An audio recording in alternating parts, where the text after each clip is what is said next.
Okay, came up short tonight against a good football team. Just too inconsistent overall. Not enough complimentary football. Turned the ball over twice.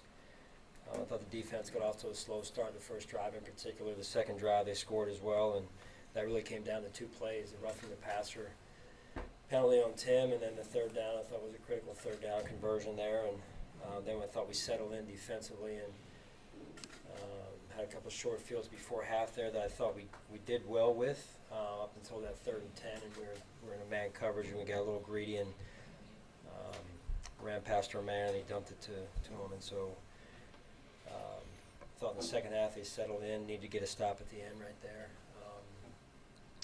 But overall, just too much inconsistencies in the kicking game as well as the just the offense overall. Some good plays, and then but not enough of them. So with that, I'll turn it over to you. From your perspective, what did you see from the offense in that first drive, where it seemed like everything was working, with a lull that it kind of had the rest of the half? Yeah, that's kind of what I meant. I thought we got off to a really good start in a rhythm, and then after that, it was tough sledding, and so. That can't happen, right? Against a good football team that's known for scoring points, and a good quarterback, you got to be able to score points, and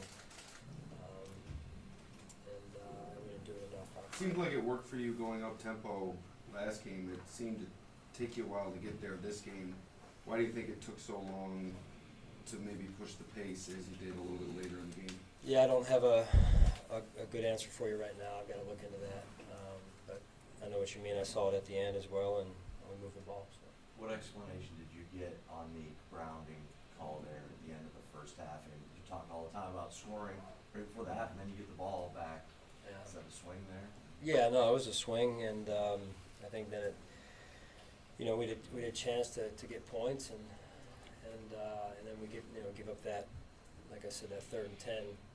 I think we turned the ball over. We get off the field. We come back. We get sacked. We punt it out to around the logo, somewhere around midfield. We have them 3rd and 10, and a chance to win that series also off a short field again. And I thought we just got a little bit greedy with our man coverage, and we ran past our coverage, and he dumped it because we had the coverage we were looking for. And he made a play, and we got to be a little bit more disciplined there. That's that one hurt right there. But the grounding piece, look, they made the call. That happens, I think, quite a bit in the NFL, where a guy cuts off I understand what they saw, but I also understand what happens.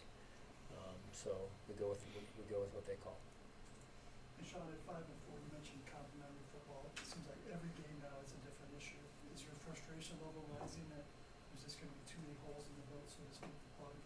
No, we've got to continue to coach and continue to play hard and find ways to win. That's what you do in this league. You got to find ways to win, and it starts up front on both sides of the ball, establishing the line of scrimmage.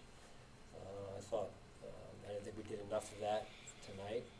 Again, at times it was there, but not enough. And so we got to feed each other, right? And right now it's too inconsistent. Defense hasn't had an interception since the Dolphins game.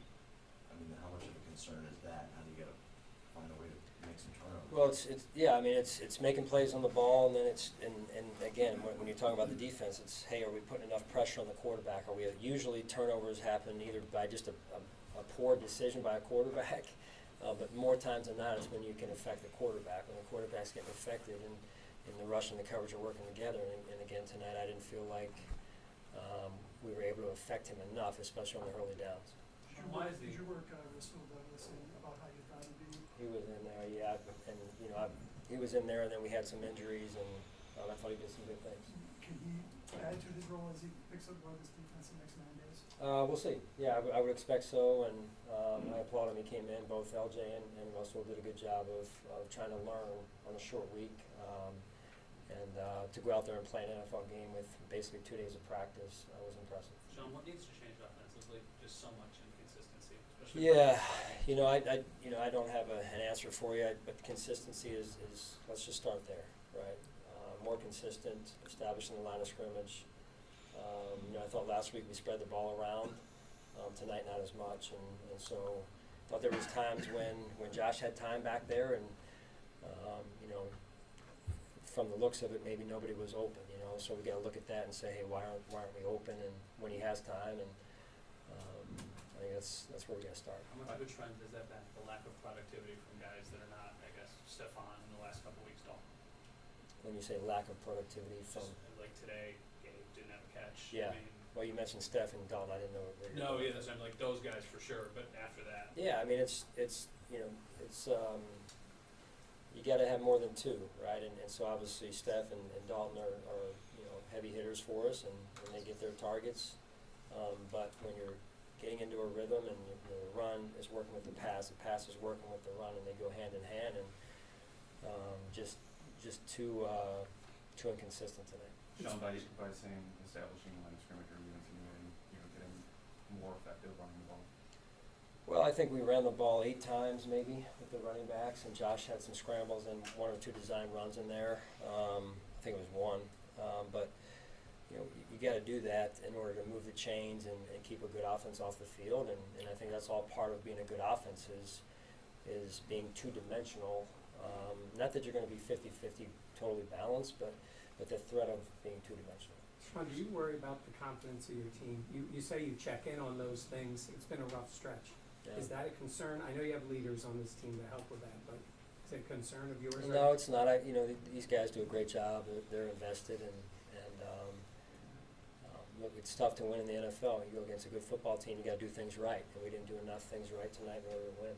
They had Say 2 more, please. They had 9 pass plays for 15 or more yards. Did they do something that you didn't think, or is it just a matter of No, being it out of wasn't. position? It was just no. I mean, we just nothing we didn't think that they would do.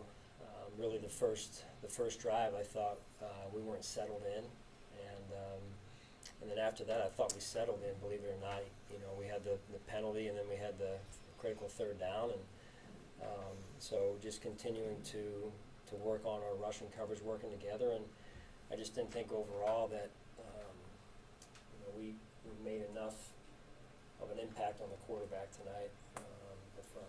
Are you satisfied with the progress that Bond's made in his recovery since beginning the season on the PUP list?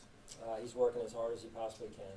Like I've said before, Bond is Bond, and Bond's going to continue to work hard, and he has that resume for a reason, and he's coming off of an ACL. I think that's where he is, and he continues to hopefully improve every week. Sean, you mentioned injuries at the corner. Is that what happened to Christian? Why he didn't get Christian tweaked his hamstring, so he got pulled out, and then Dane at the end of the game there as well. So not his hamstring, but something else with Dane. So Thanks, thanks. Sean. Hey, Sean, Thank you.